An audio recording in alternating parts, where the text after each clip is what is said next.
5 bells. Stand by all stations. Attention, all districts. A 5-alarm fire. 5 bells move in immediately. That's it. Let's go! Let's go! Firefighters!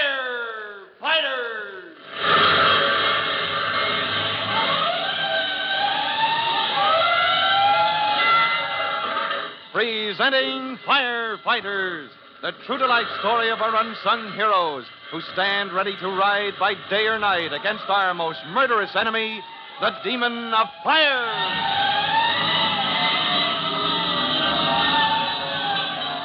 In just a minute, we'll join Chief Cody and rookie fireman Tim Collins at the old hotel, the front of which is ablaze after a burning truck rolled down the hill and crashed into it.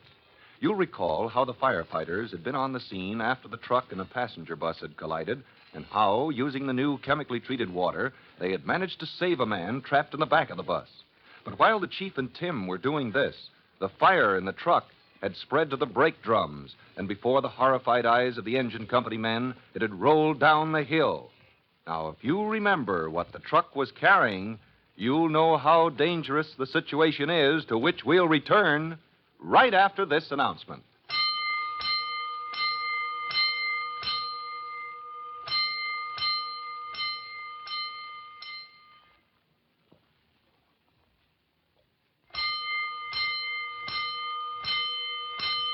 Let's go, firefighters. Let's get down to the hotel in the burning truck carrying high-octane gasoline, which is now wedged into the blazing front of the building.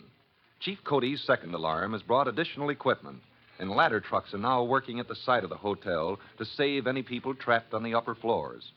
But the chief has ordered his men at the front to withdraw to a safe distance. And now Tim Collins is standing beside him, staring in open-mouthed amazement at what the chief is holding in his hand. But a revolver, Chief Cody, of all things. That's right, Tim. I had Gonigal borrow one from that policeman over there. I know, sir, but what the dickens are you going to do with it? What do you generally do with a revolver? Well, you're not going to shoot someone. Well, hardly. Go on, Tim. Get back a bit more. Well, we can't just stand by till that gasoline truck blows sky high, Chief. Well, we're not going to. That's why I pulled my men away from it. Yes, sir, but the gasoline stored in those compartments, that tank is all but surrounded by flames. Yeah. And I'm afraid we're going to have to feed those flames, son. I don't get it, sir. The fire we can eventually control. But when that gasoline truck explodes, it's going to take the whole front of the hotel with it. I know it, sir. That's why we've got to do something. We're going to, Tim. Doesn't seem likely I could miss anything as big as that truck from this distance. Now watch this. You're shooting at it. I'm taking that chance yet. Keep your fingers crossed. Well, you... Okay, son. You can breathe again. But those shots, Chief, they might have exploded the tank. They might have. But since the truck would have blown up anyway in a few minutes, it was worth the risk. Say, Chief, look at those flames go up around the truck. Yeah, that's what I meant by feeding them. I've opened up the tank compartment with those shots. Yeah, and it's running out now. All right, men. Get back in there. Blanket that whole section with foam as fast as you can. Oh, I get it, sir. Now they can move back in without danger of an explosion. Well, that's still with us, Tim. That's the chance we have to take. And it wouldn't compare with the truck going up all at once. If they can get it under control now, it sure was worth the risk, sir. But I checked with the driver of that gas truck. Found he had his tanks full. What an explosion that would have made. Yeah. But it made my idea of shooting holes in the tank less risky. How's that? It's the fumes that are highly explosive. There's far more danger of explosion in a half-filled tank than one that's chock full. Yes, sir, but the danger of fire. Well, that's something else again. I had to choose between more fire to fight or a terrific explosion. And it worked, Chief. Say, I just thought so. Yeah? What's that? Well, you see Mr. Peck standing over by the squad truck? Yeah, it doesn't look very happy, does he? Well, he wants to show you what that chemically treated water can do on a gas or oil fire. He said so. Still, that tank of wet water won't last forever. We'll use our old methods for now. Save the wet water. Save it? Yeah. You expect more trouble? I mean, besides getting the front of this building under control? I've got every available man around the side now, getting people out. There's always a possibility of someone being trapped. A fire has blocked the front stairway inside? Yeah, Tim. Of course, the back stairway is open, but... Well, with those fire escapes around the side, we shouldn't have any serious trouble, sir. Take a look at that top floor, son. Added recently to give more rooms to the hotel. You mean... Yeah, our inspectors have been after them to get adequate fire escapes up there. Looks like the owner stalled too long. But as long as the back staircase is open, Yeah, Chief... there isn't any back exit from the 5th floor, Tim. That's what worries me. Did everyone get off that floor before the front stairway got too hot? Shall I check, sir? No, Tim, no. I'm sending our one area ladder truck around the other side. But it isn't needed for getting people out. You want me to climb up to the top floor and check it? Yeah. I want you and Mr. Peck to get that squad truck with a tank of wet water around the side with the ladder truck. Yes, sir. Then stand by till you hear from me. A moment later, Tim and the little man who was so eager to demonstrate the value of the new scientific weapon, the chemically treated wet water, well, they stand together at the foot of the great aerial ladder extending up above them. Well, if I read the Chief's mind correctly, Peck, we may be climbing up to the 5th floor shortly. Very thought of it makes me dizzy, Tim. I shall fall right off that ladder, I'm sure of it. Well, if you're up high enough, you can only fall once. That's true. I never thought of that. Once? Now, wait a minute, young man. Well, we're all set. I'll go ahead if and when we get the order. You see how I carry the nozzle end of the line hung over my shoulder? Now, you watch me. If I climb that ladder, it will be with my eyes closed. It's your job to pull that line up in back of me.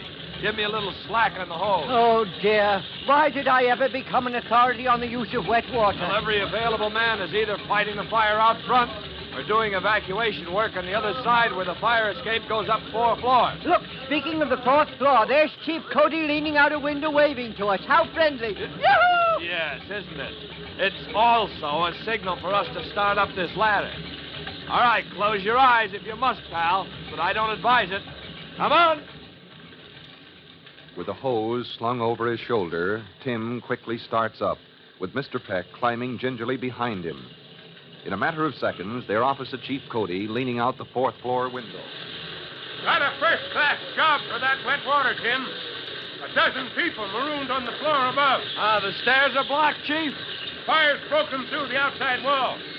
But if that chemically treated water can check it temporarily, we can get them down here to the 4th floor. From there on, the back stairs and fire escapes are open, right? Yeah. We're okay here.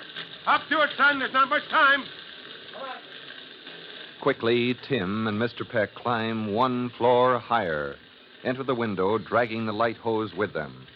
Soon, they're in the corridor at the head of the stairs, up which heavy clouds of smoke are pouring. Somewhat below, they can make out the angry licking of flames on the wall. Then Tim opens the nozzle of the wet water line, while a small group of frightened people huddle behind him in the smoke-filled corridor. Minutes pass, and then... Marvelous, simply marvelous the way it cuts down the fire, Tim. You'll have this stairway open in no time. We'd better. From the looks of that smoke, it's burning pretty fierce on the floors below. Peck, tell the folks to keep back till I give them an okay to start down. Ladies and gentlemen, there's no need for panic. My colleague and I have the situation under control.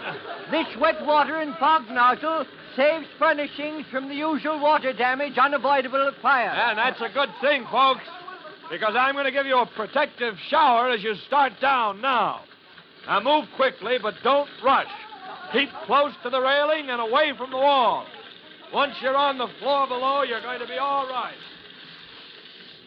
Single file, the people move down the stairs.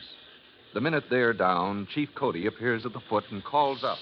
Good work, Tim. Drop that line and get down here yourself now. There's danger of this front wall collapsing. I'm pulling the area ladder around front now where it's needed. You and Peck join me there, and I'll see you. But as Tim turns around, a startled expression comes over his face. Mr. Peck is no longer beside him. 5 minutes later, halfway down the smoke-filled corridor... Oh, for Pete's sake, Peck, where have you been?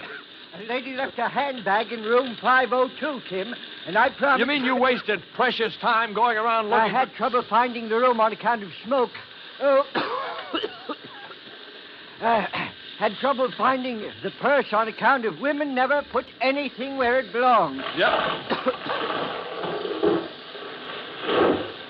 My good heavens, what was that? A front wall has collapsed, that's all. Dear me. We'd better hurry down those stairs. There aren't any now. You mean we've got to climb back down the ladder? It's not there now. The chief recalled that truck. Out front. We'd better get to the window and call him. Listen, Peck, don't you think the windows collapsed with the wall? Oh, my. We can't even get around to the other side of the building where the fire escapes start, a floor below. We're trapped. Trapped? How embarrassing. What are we going to do? Tim doesn't answer for the simple reason there doesn't seem to be anything he can do. Will Chief Cody discover the two men are missing in time to help? Be sure not to miss what happens now in your next exciting episode of The Firefighters. In just a moment, Chief Cody will tell you, boys and girls, how you can help the firefighters in your own town. But first, let's listen to this message. And now, Chief Bob Cody with a special message for the Firefighters Brigade. Chief Cody. Hello, boys and girls. There's a couple of lessons to be gotten from today's story. One, whenever you stay in a hotel, read carefully the card in each room telling you what to do in case of fire. And take the precaution of knowing ahead of time just where the exits are. Two, if you ever should have the misfortune to be trapped, don't get panicky. Don't even consider jumping from or climbing out of a window. If you wait calmly for rescue, always remembering the speed and equipment of our fire departments today, you stand an excellent chance of getting out. Well, that's all for now. Till I drop in the next time, so long. Fire Chief Cody and the young rookie fireman Tim Collins will be back on the same station the next time you hear... That's it. Let's roll!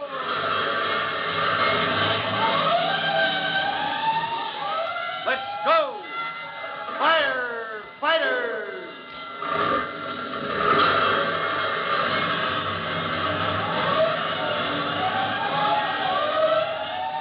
Firefighters is a copyrighted feature of William F. Holland Productions.